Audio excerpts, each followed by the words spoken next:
Well, the goal of all this medical stuff is a clean bill of health. It's no fun being sick, and so that's where this has all been tending or trending or something like that.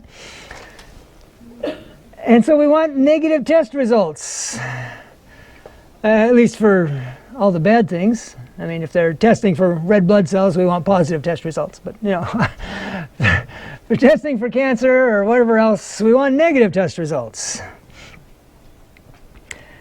And in the process, we want to remember the big picture, which takes us back here again. These three claims of Satan, I've said this before, but they are what keeps sin alive. They are what delay the second coming. And the basis of all this confusion is Lucifer's idea of forgiveness the easy way. With the easy kind of forgiveness, the police officer or the judge can just give you a get-out-of-jail-free card, right? Surely I'm not the only one who's wasted some time playing Monopoly.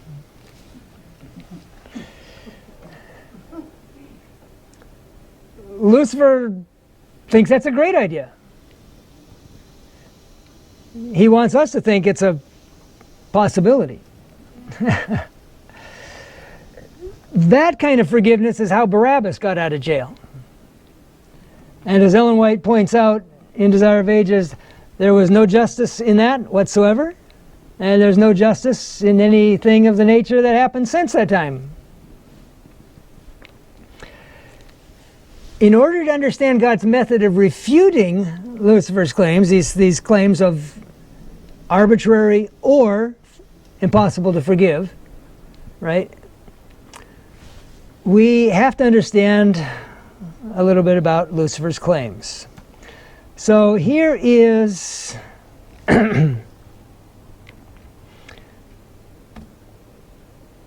maybe we've seen this before. I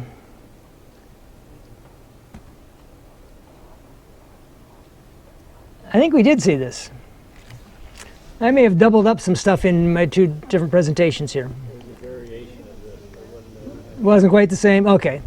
So the argument kind of went like this, you know. Lucifer says, God, your law is arbitrary, just change it. And God says, no, it's not arbitrary and it can't be changed. And Lucifer comes back with his 8th accusation or his 8th claim. If you can't change your law, that means you can't ever forgive anyone. Because if the law is beyond your control, so is the penalty. And there's a logic to that.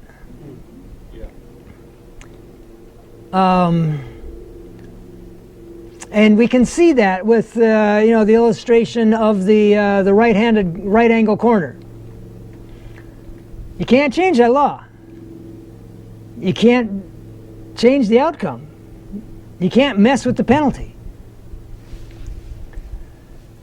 One other illustration that I've used is a 400-foot cliff.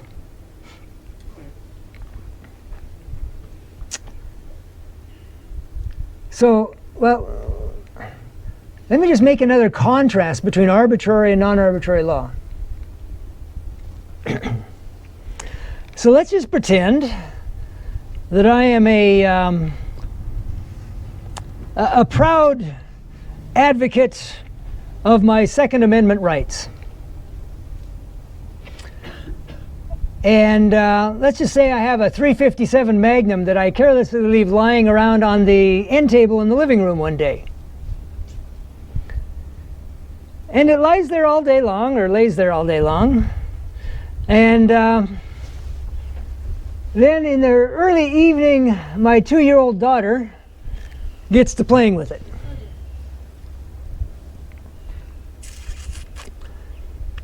Well, it's time for me to come home. I'm getting home from work. And so I come to the door and I fling the door open and I say, "Daddy's home!" And my daughter says, "Daddy, Daddy!"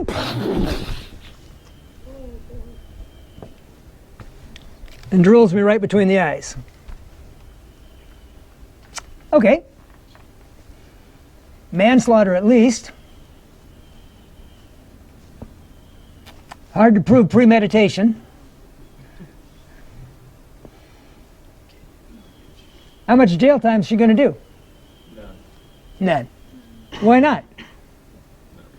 She's 2. She didn't know. She pulled the trigger.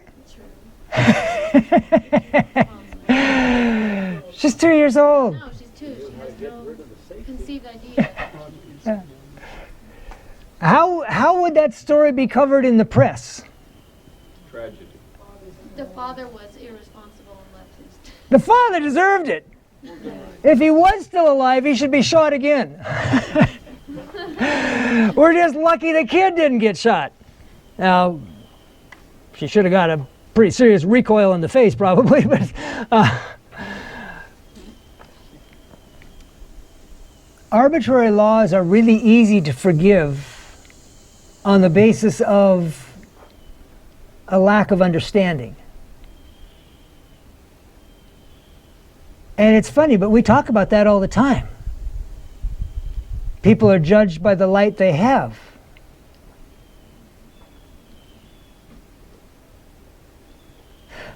But let's try another illustration. Let's say my family likes to go camping. And so we go out camping one night.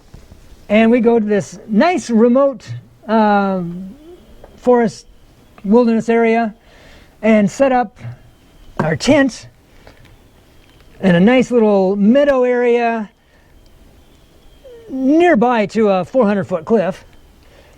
And we get set up just in time to watch the full moon come up, and it's beautiful. And we all turn in for the night, and sometime in the middle of the night, my 2-year-old daughter wakes up and quietly slips out of the tent and goes toddling off the edge of the 400-foot cliff. But like, hey, she's only 2. You know, nobody's going to hold it against her. What could possibly go wrong?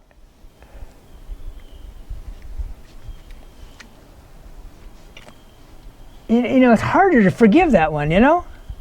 Effectively, right? You can not hold it against her as like, you know, it wasn't her fault type of thing. You could blame the parents, you could do all that sort of stuff, but you can't stop the punishment. How would you stop the punishment? How could you alter the punishment if the 2-year-old goes walking off the edge of the cliff? Raise her from the dead. Okay, well, yeah, okay, that's good. But just, you know, thinking in the natural world, is there anything you could do? Well, okay, maybe that's just to make it a little more feasible. Let's cut the cliff down to size a little bit. Let's just make it a, I don't know, make it a 40-foot cliff. Let's cut it by 10, right? What could you do? Well, you could just coincidentally have the local volunteer fire department out here practicing their, hey, let's all grab the edge of this stretchy blanket, you know, thing. And they just happen to be there when kid comes dropping out of the sky. Now, I'm not sure what would happen if you had to drop the 2-year-old 40 feet onto one of those stretchy blankets. You know, you might still break something a little bit, but they might live through it.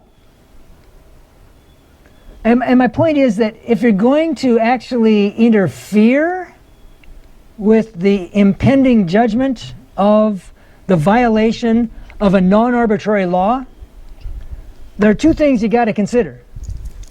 Number 1 is the punishment comes in real time. You don't get to delay this game. Walking off the cliff, you've got a matter of seconds. And secondly, you have to interfere on the same level of reality. Does that make sense? Pronouncements by the judge are not going to have any effect on the kid falling off the cliff. The judge isn't going to be able to talk that fast, for one thing. It all happens in real time. It always happens in real time. It's not always the final punishment. When I take my first cigarette smoke, it happens in real time. My heart speeds up. My lungs rebel. Blood vessels dilate. And And arguing fairness in a non-arbitrary situation it's really a fool's errand. I mean, here's this guy, he smokes for 10 years, and he gets lung cancer, and he dies. And there's this guy over here who's like 95 years old, and he smoked since the day he was born, and he never got lung cancer. How is that fair? Well, it's fair in the only way that reality knows. That cigarette smoke had specific reaction on the metabolism and the cells and the genetics of those two individuals. Maybe the one guy had a genetic predisposition to cancer. Maybe the other guy came from, just tremendously hale and hearty stock. Maybe, who knows what all. You can't predict it because it's too intricate, right? Somebody starts smoking, you can't say they're going to be dead in 20 years. Maybe it's only 15, maybe it's 90, maybe they never die of cancer. You don't know. But real world stuff happens and plays out with a fairness that's a little different than what we think of being fair. Does that make any sense? Okay.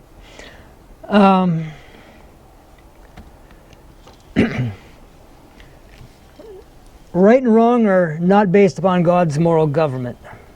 We saw this before. God's moral government is based upon a distinction between right and wrong. The erroneous view which many have of this subject causes them to rebel against God's law of government as arbitrary. I wanted to spend a little more time looking at that. What is the distinction between right and wrong?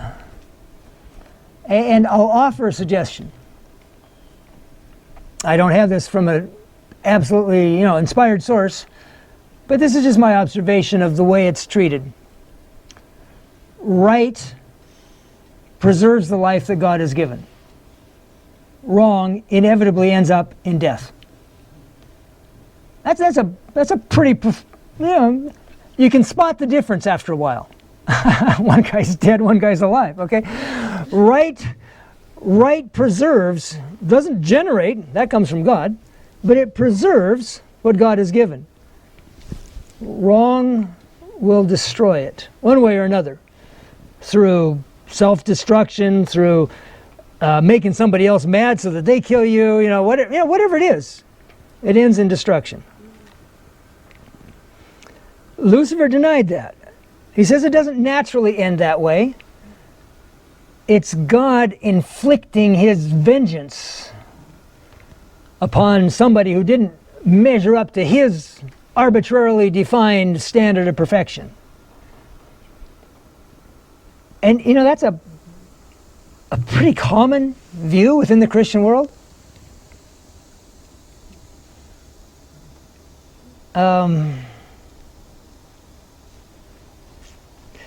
Anybody recognize the name Jonathan Edwards? Anybody remember his sermon? Sinners in the hands of an angry God. Yes. I don't know if that's still in it, but it used to be part of like American lit classes, that kind of thing. Okay. Sinners in the hands of an angry, hanging over a vast cauldron of seething fire and brimstone, in the hands of a God whose justice demands vengeance upon sin. It's kind of a grim picture. A lot of Christianity still holds to that. What I find interesting is that if I were going to make any application of that, I'd kind of flip it around, and I would say that thin thread is Lucifer's two accusations. That's the only thing he's got holding him. But anyhow, okay.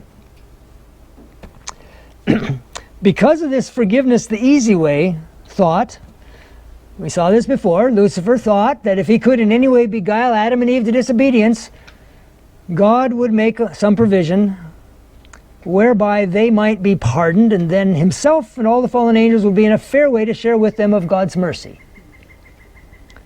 Again, I find it fascinating that he was convinced that God loved Adam and Eve that much, that he would basically gamble his life in the process.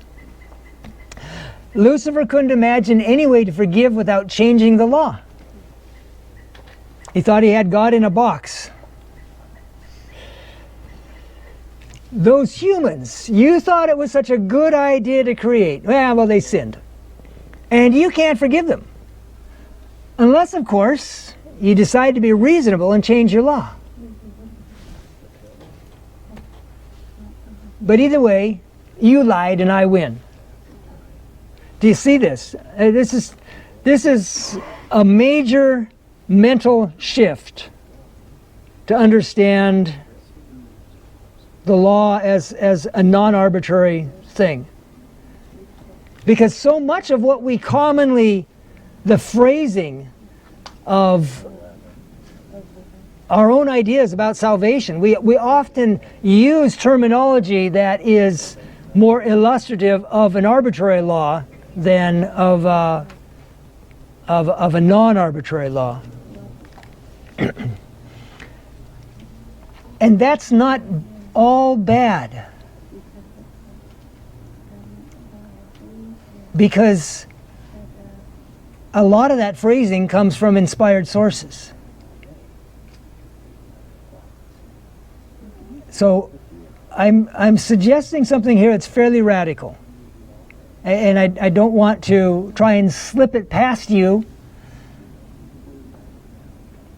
What I'm suggesting is that the plan of salvation and our concept of it is going to be re-envisioned, if you wish, on about the same magnitude as it was after the cross of Christ. Do you follow what I'm saying? For 4,000 years, animal sacrifice was a good thing. It was, that's what God said. It was misunderstood, I would guess, the vast majority of times. I just, maybe I'm too cynical. I think the vast majority of street-level Jews really thought that they were paying for their sins with that sacrifice. There were, probably Abraham and Moses and David and Solomon and Daniel, a few guys like that. I'm sure they had a deeper understanding of this, but John the Baptist, the greatest of the prophets, didn't understand the work of the Messiah. Right? You with me? He could not envision Christ living a life of self-abnegation. I'm taking Ellen White's wording, okay? He knew that the Spirit had called him to a life of self-denial, self-sacrifice, and self-abnegation. Now, self-abnegation, that just means negating. Like, if I think I'm a 10, well then I need a negative 10 to bring me back down to 0. That's what abnegation is all about, okay? He knew that's what he was called to do. But the idea that the Messiah was going to do that? That was unfathomable. And that's why he sent the guys. Says, are you the one who should come? Or did I get this mixed up? Yeah, that had to hurt. I mean, Jesus, what are the odds anybody else is going to get this thing figured out if John hasn't? And most of the New Testament theology came through Paul. You go through the Gospels and what you get is a story. You don't get a lot of theology in the Gospels. In fact, I went through one time and I counted the verses in the different Gospels about the crucifixion. And I don't remember them all, but it's like one of the Gospels, I think it was 17 verses about the crucifixion. They just tell the story. They don't elaborate the way we would, right? That's what we do. And as Paul did, I determined to know no one but, Christ and Him crucified. much of the theology was worked out by Paul, and it was an entire new perspective. He talks about how the Jews couldn't see to the end of that which was passing away. Well, what was passing away? Well, animal sacrifices were passing away. And the end of what was passing away was the cross. We're good with that. And I'm suggesting it has to happen again. And what's passing away this time is the elements of arbitrary law. And we need to have our thinking changed.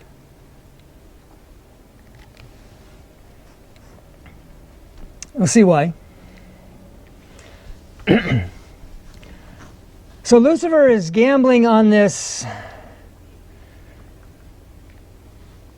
horns of a dilemma approach.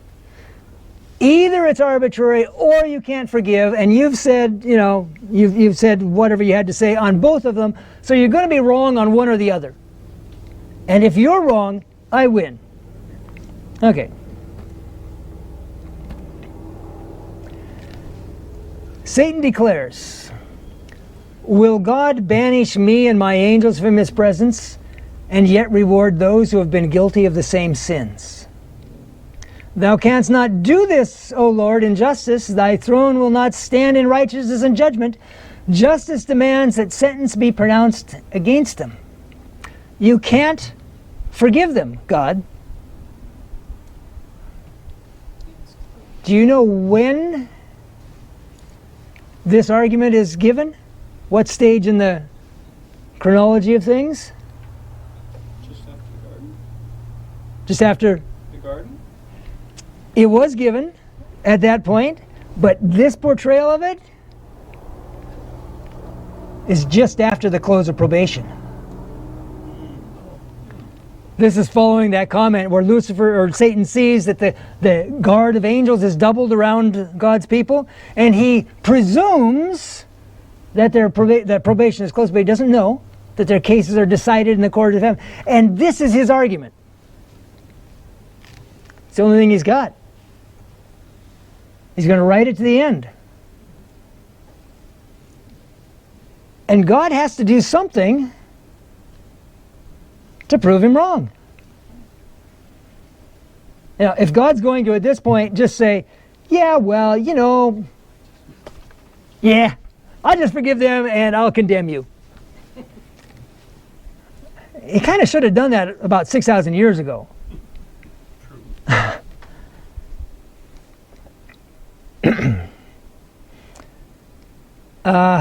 Okay. The only reason Satan can make that claim is that it hasn't been proven false yet. But Paul didn't accept that logic. And by faith, we can believe that Satan is wrong and that God is both just and the justifier of the one who has faith in Jesus. Just. He upholds the law. He is the justifier, the one who makes right the sinner. And this is important because at some stage we have to recognize where we can apply makes right as declares right and where it's actually makes right. Do you follow what I'm saying? Okay? Now, commonly within the Christian world, justification is defined as declared righteousness. And, it's not impossible to view it that way from a biblical perspective. The idea is in, what is it, Revelation, or not Revelation, Romans someplace, I forget, I'm sorry, I don't have the reference. Paul is talking about Abraham, and he says, it was accounted to him for righteousness. Romans 4, thank you, yeah, I was going to say 14, that just didn't sound right. Romans 4, that sounds better. it was accounted to him for righteousness. Well, what does that mean? Does that mean Abraham wasn't righteous, but God just did a quick one on the books? Does that mean God spoke and it was, and he made him righteous, irrespective of Abraham's own choices? If God is declaring Abraham righteous when he's not righteous, I start thinking about accusation number 9. God's a liar. Does God get a free pass on things like that? If I say Abraham was made righteous by the sovereign power of God in his declaration, he spake and it stood fast. Oh, what about Abraham lying about 2 chapters later? Does Abraham get a free pass on that? Or does God just repeatedly declare and declare and declare? Every time Abraham sins, oh, he's righteous again. No, he's righteous again. Oh, he's righteous. How does this work? And the Christian world in general has been quite happy to accept the concept of a declared righteousness with no actual change in the life. I'm playing devil's advocate a little bit here. There's some justification for that, because Christians who have declared themselves to be perfectly righteous have often turned out poorly. So the Christian world is, kind of leery of claims of moral perfection. And so to say that it's all a declaration of God without the reality, it seems like the better of the two options. But neither of those options does anything to help God with his case with Lucifer. It's the justifier in that verse there, Romans 3, that poses the real challenge. To make a sinner justified, to heal him of the disease, isn't an easy task. Now, back to topography. You know what justified text is, right? Everybody know what justified text is? Left justified, right justified. You got left justified and full justified. Ragged right is when it goes like that down the right side. But when it's justified, because the word itself actually means to bring up to the mark. And so when Paul talks about the justifier, right? Okay? To make a sinner justified, to heal him, is not an easy task. The first step is to reestablish some faith in God. Now, if the sinner feels his guilt, he can't feel faith in God. Because guilt drives us to despair. And so something has to be presented to that sinner's mind as a way that, that guilt is canceled. And that's what animal sacrifices did. And that's what the cross of Christ does. But that's not all that needs to be done in order to prove the case at the end of time. So I'm suggesting that when Ellen White talks about the final fulfillment of the New Covenant promise, that's about as big a difference as moving from Old Testament to New Testament. God has a very, very significant step for his truth and his people to take. Let's go on. With this kind of a law, nothing is arbitrary. It's real. It's like nature. Remember Ellen White's comment, as in the natural, so in the spiritual, right? It's cause and effect. But the whole process is complicated by our failure to understand what God is trying to do. It's possible to have enough faith to be saved, but not enough faith to make it through the whole process that provides the demonstration proves Satan wrong. That's the difference between the 144,000 and all the rest of the redeemed. It's not to put anybody down, but there is a difference. The 144,000 complete the process. Amen. So let's look at the process. This next one is a very interesting statement. It's kind of a bridge to help our minds make the transition between two different kinds of forgiveness, two different concepts of forgiveness. The first half of the paragraph, well, let's read the paragraph first. Here we go. The penalty of transgressing the law has fallen upon our substitute and surety, and for a time has been suspended, so that the guilty do not feel its weight. Okay, stop right there. Don't read anymore. Just stop. The penalty, the penalty of transgression has been suspended, so that the guilty do not feel the weight. Why is that important? What happens when people like you and me feel the weight of our guilt?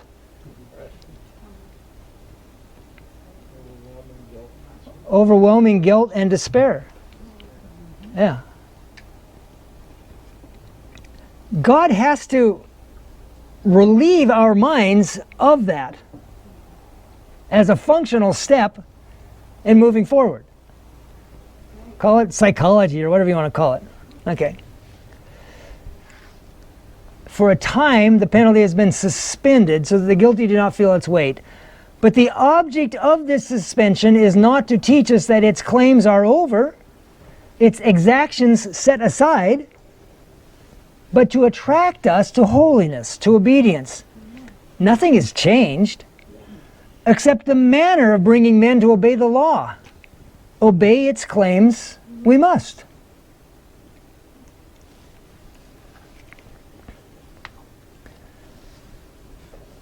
So, when Adam and Eve sinned, they immediately felt alienated from God.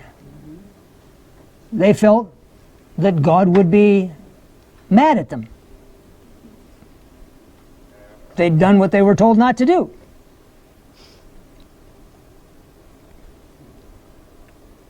And that cut them off from any hope. And God had to reestablish, no. There's a way that we can effect atonement, right? You know the story on that word? It was, okay, who was the translator? Tyndale, thank you, yeah. Yeah, Tyndale. He made the word up. At-one-ment. Is literally, I mean, it's such a cutesy thing. He's like, yeah. But no, it's true. At-one-ment. And they were separated. They felt the separation. And God says, no. We need to be back together. And that can't happen while you feel that kind of guilt. How do we remove that sense of guilt? And animal sacrifices and whatever all else. And as I say, that is still a necessity today. We look to the cross of Christ to relieve our guilt. Yes? Don't we? I mean, we better. But that's not the final solution, the final resolution, the final answer. It's suspended for a time. To attract us, what did it say? Attract us to holiness, to obedience.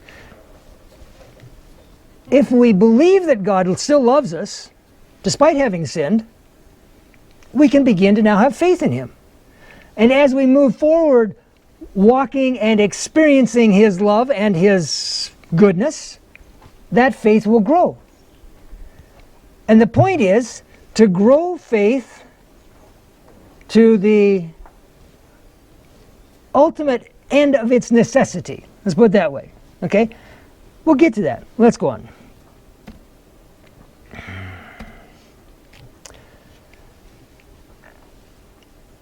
Christ, the great medical missionary, is our example. He healed the sick. He preached the gospel. In his service, healing and teaching were linked closely together. Today, they are not to be separated. Okay, we've kind of made that point, but we'll connect that here a bit. The union of Christ-like work for the body and Christ-like work for the soul is the true interpretation of the gospel. What is the word just before true? Second line up. What kind of word is that? It's an article. Wow. That was impressive. I heard like 3 or 4 people said that. Which article is it? It's the definite article. You used to teach English or what? No? You just actually know it. Learned it from Pastor Boyle. Okay. It's the definite article. It's the same as a or an, except it's definite. So if I look out at the road and I say, there goes a car, people say, it's a road, Dave. Cars go by all the time. You know, what of it? If I say, there goes the car, through whatever contextual means, they know what I'm talking about. Whatever it is, that's the car you were supposed to catch a ride to town and you missed it or something. Whatever, I don't know. It is the car, and this is the true interpretation. What would then be true of all other interpretations? To some degree, at least, they are false. The truth for this time, the third angel's message is to be proclaimed with a loud voice, meaning with increasing power. Notice the M dashes. Isn't that kind of cool? Yeah? Okay. She's defining what she just said. Loud voice, meaning increasing power. As we approach the great final test, this test must come to the churches in connection with the true dots. The true what? The great final test comes to the churches in connection with something that's true, as opposed to maybe something that's counterfeit. What's the true something? The true medical missionary work. Now you already knew that. Yeah, I'm continually surprised at how few. I mean, I get a lot of people who don't know the answer, but I'm really surprised. I keep expecting to hear a lot of people saying the true Sabbath. I mean, come on, Sabbath, Sunday, right? It seems like it ought to fit. But in fact, it is the true medical missionary work. A work that has the great physician to dictate and preside in all it comprehends.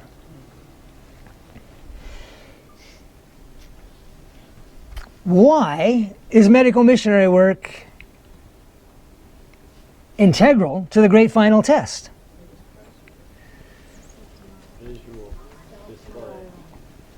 It's a display, yeah. It's kind of interesting. People question at times why it isn't God's plan for us to just go hither and yon and heal people by command or anointing or whatever. I mean, Jesus did a lot of that. And here's the way I look at that. The prevailing theological persuasion of Christ's day was Phariseeism. The idea that if I'm a good enough boy, then God will just have to take me to heaven. Basically. I don't think a good Pharisee would say it that way, but you get my point. The emphasis was entirely on human effort and human performance. And Jesus came along and he used physical healing as a demonstration of the spiritual reality.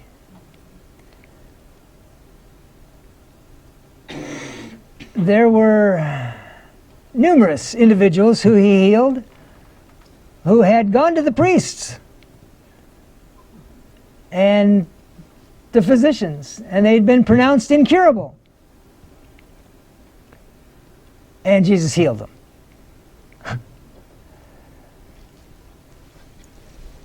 And the point I think he was trying to drive home was that it's not all human effort. You're never going to make it by yourself. You need that touch of divine power. And that's great. That was a needed corrective.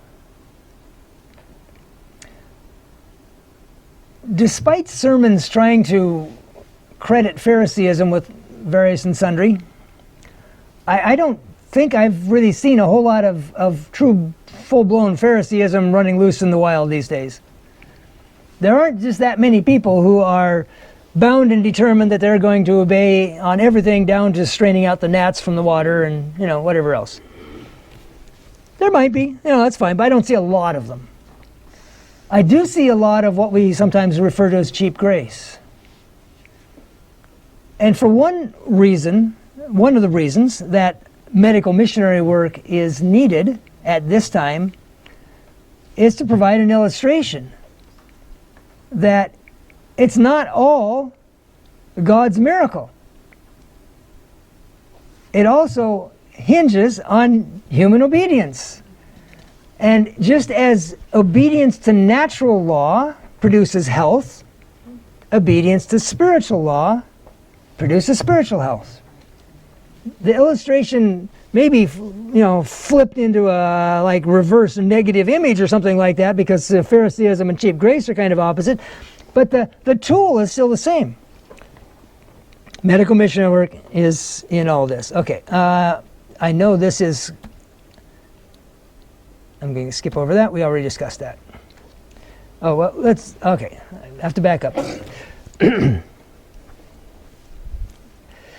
It's in the context. I just want to add one more thing to the context. We talked about this, every earthly support cutoff, and that's necessary for the development of a round, full Christian experience. And what seemed like, to me, when I read it, seemed like boy, this is going to be a terrifying experience. Ellen White actually defines it as the highest and most precious of all human experiences, the constant dependence of the soul upon God. When every earthly support is cut off, that's what you're left with.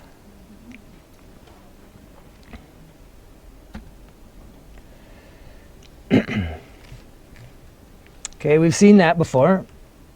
I'm sorry, there's quite a bit of duplication here. I thought I had cleaned things up, but I changed things around back and forth a few times. And we've seen that one before, so let's go past that too. Let's go here. How do we finish this game up? The followers of Christ know little of the plots which Satan and his hosts are forming against them. But he who sitteth in the heavens will overrule all these devices for the accomplishment of his deep designs. Well, that's good. We like that. God's in charge. It's good to be on the right team. The Lord permits his people to be subjected to the fiery ordeal of temptation, not because not because he takes pleasure in their distress and affliction, but because this process is essential to their final victory. Essential. That just means doesn't work without it.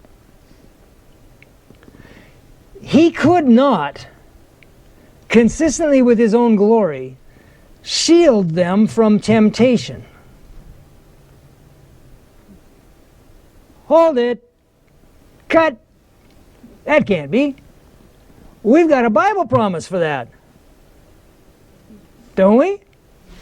I will not permit you to be tempted above what you're able, but will make, with the temptation, make a way of escape. Wow, what do you mean he can't shield us from temptation?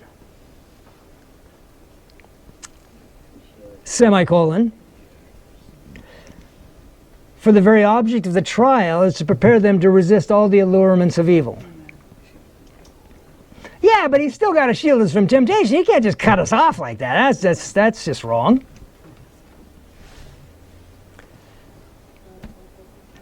God is not going to shield his people from temptation. We've got a Bible promise, right? God is faithful, who will not allow you to be tempted beyond what you're able, but with the temptation will also make a way of escape. Is he going to keep his promise or is he not going to keep his promise? He will. But what did that statement mean when it says he could not, consistently with his own glory, shield them from temptation? You're forgetting that he allows them to be tempted, but not beyond what they're able to withstand, without a way of escape. So how is God going to, what is going on? How is he going to do this? This is a, it's a simple illustration. God's going to solve this problem same way this guy does. He's a spotter. That's why you laughed at me. You actually know something about this. Okay. Yeah, he's a spotter. His job is to keep the guy on the bench from killing himself. Yes. Really, because you can kill yourself, Yes, you can. right? It doesn't take a whole lot of weight to crush your trachea. And there's a stand there that weight's supposed to go on, but if somehow you can't get it up high enough to get it on that stand, it's going to come down. And it can come down in very uncomfortable spots. Even if you keep it away from your throat, it can roll down your chest and rupture a blood vessel in the process, and then you just bleed out.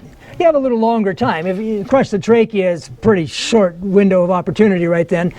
But if you just blow out an aorta or something like that, you get a little longer. Although, I don't know, AAA is pretty fast too. So whatever. But whatever. You can kill yourself. That's the point.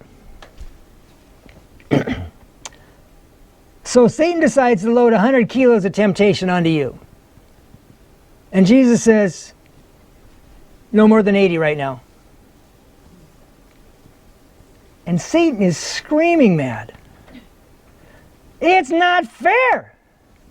You can't cut me off like that. You're not even letting me give him my best sales pitch. You can't say he loves your government. You won't even let me give him my, my platform, my political platform here. And Jesus says, the Lord rebuke you.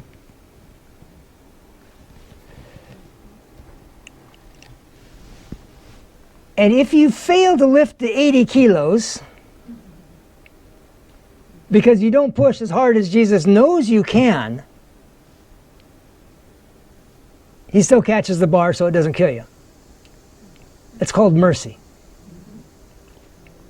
But if you push with all the faith you've got, and that's really what we're talking about, is faith. If you push with all the faith that you do have, you can lift that 80 pounds, or 80 kilos.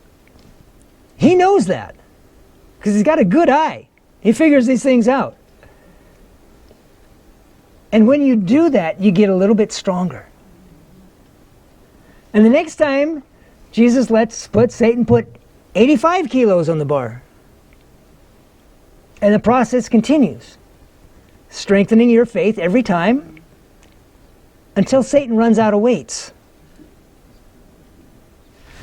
And that's when it can be said that they are ready to resist all the allurements of evil. Jesus has never violated his promise to not allow too much. But the best way to not allow too much is to get them so that there is no too much. They can withstand all the allurements of evil. There may be some exceptions along the way. Ellen White said there are Enochs in this our day. But by and large, God's people are not there. That's not really something to be proud of. Question, comment? Still, I'm not relying on my own faith. Faith is a gift.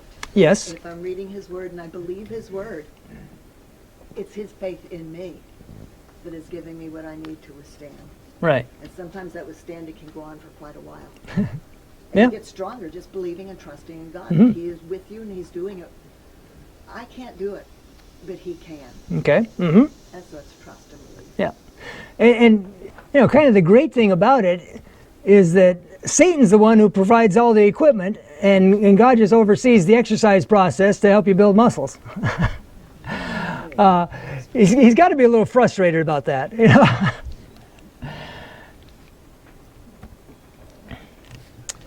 In the character of God's people, a living testimony will be born that will contradict the fallacy of Satan, who has declared that the law of Jehovah is arbitrary and holds its subjects under a cruel bondage. This has not happened on the needed industrial scale. Okay. I'm not going to rule out that it's happened. You know, there are eunuchs in this our day. I'm not sure exactly what that means. I can't swear to it. But it hasn't happened on the big screen yet. It hasn't happened on the big scale. And Satan has a few words to say about this.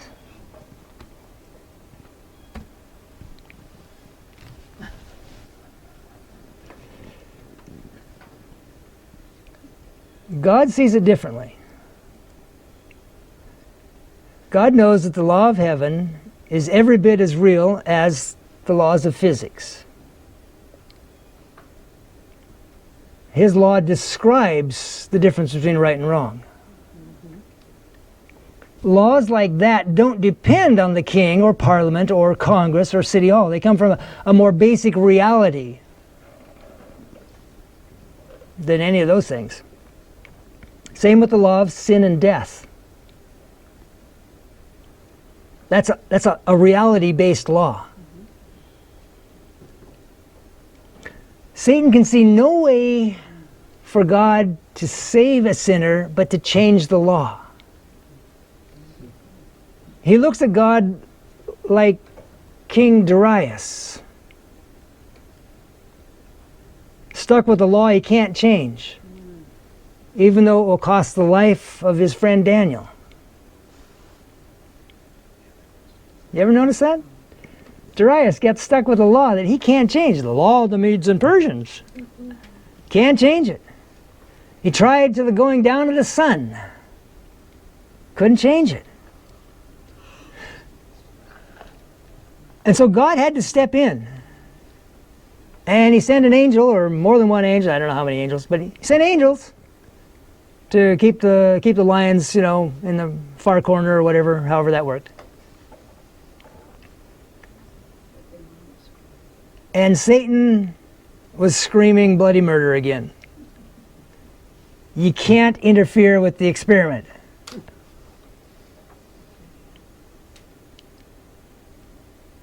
The more important issue, of course, is he's saying, you can't do that for your team and not my team. And God said, Lord rebuke you.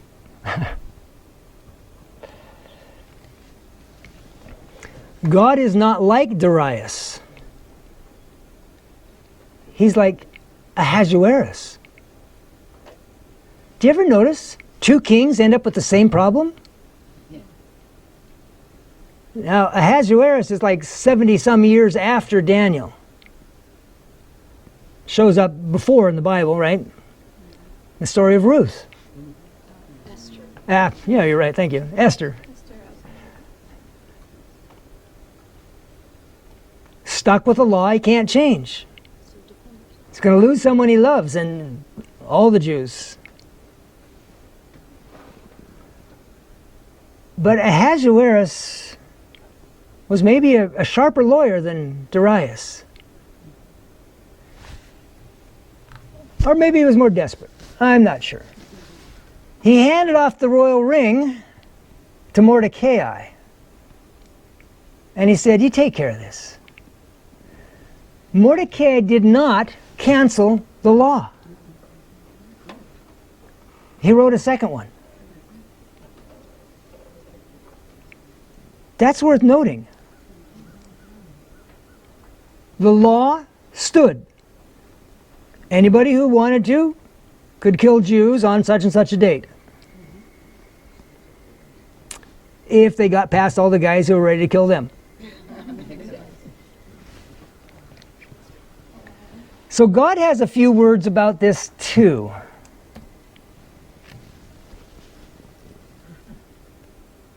Stop and think for a minute. Airplanes don't do away with gravity.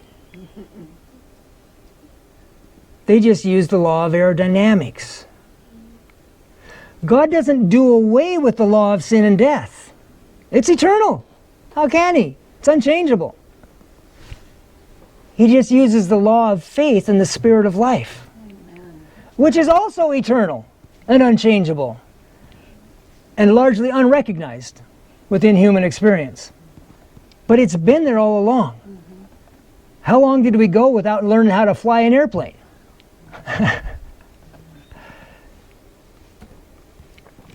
For the law of the Spirit of life in Christ Jesus has made me free from the law of sin and death. Amen. Two laws, both valid. God doesn't even have to write a new one.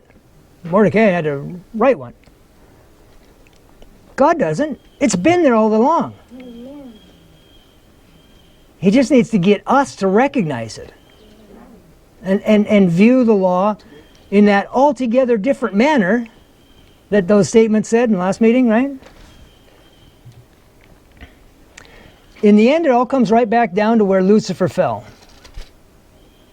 Comes back down to faith.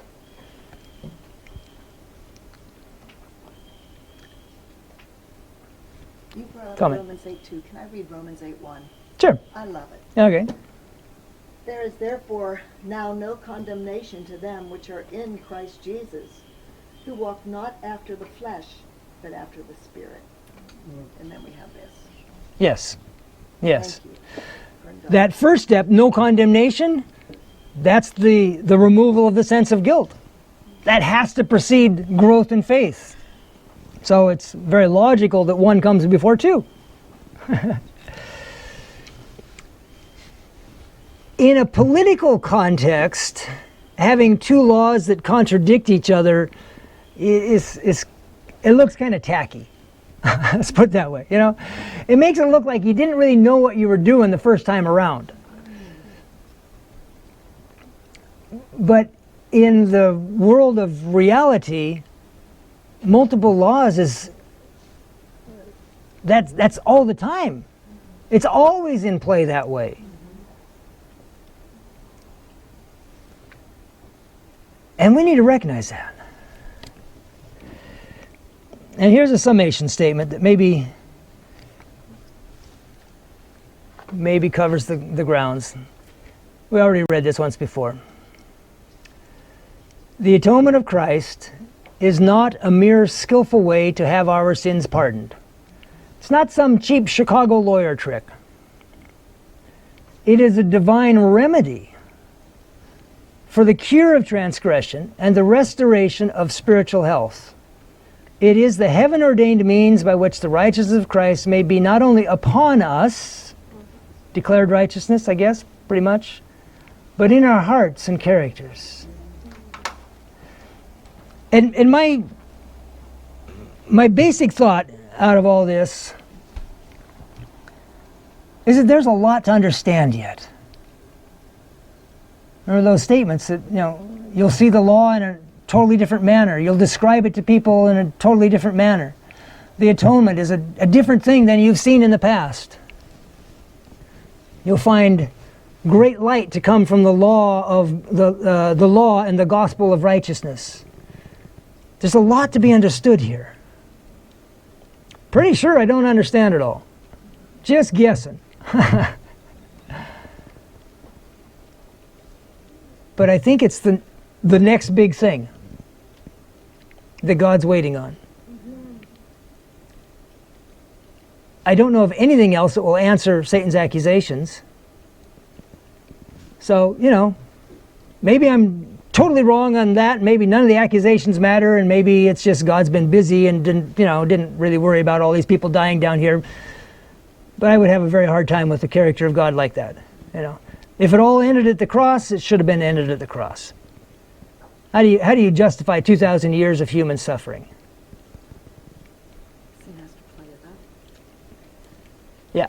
If there's good to come from it, then you can justify it. Ultimately, God's character is in it. Yes, yes. If there is an additional revelation. Now this is why I find it especially troubling that there's been such a spate of concern slash opposition slash animosity against anything that can be lumped in and called last generation theology. I don't ever use that term. I don't care for the term. But there is one thing about all the different variations of last generation or final generation or whatever you want to call it, and that is that they all are premised on the idea that some new evidence is to be produced. Something new is to be accomplished. And rejecting that, what we're saying is we understand the totality of the plan of salvation. We're good, we're done, we've got it all. We're just waiting on God to ring down the curtain.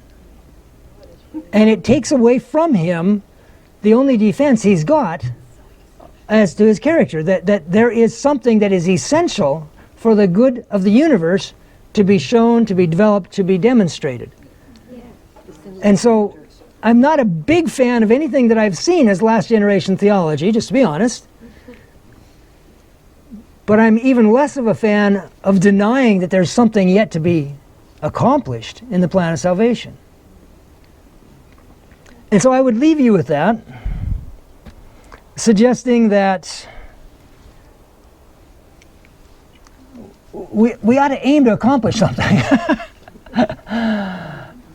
and suggesting that those two accusations are probably a really, really good area to be focusing attention.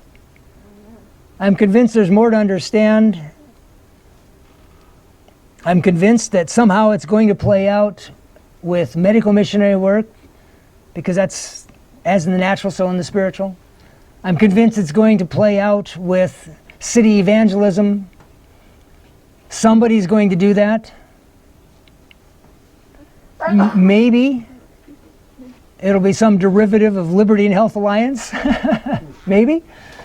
That'd be great. I mean, hey, Martin Luther was a Catholic priest, so we'll take anybody that does the job for us.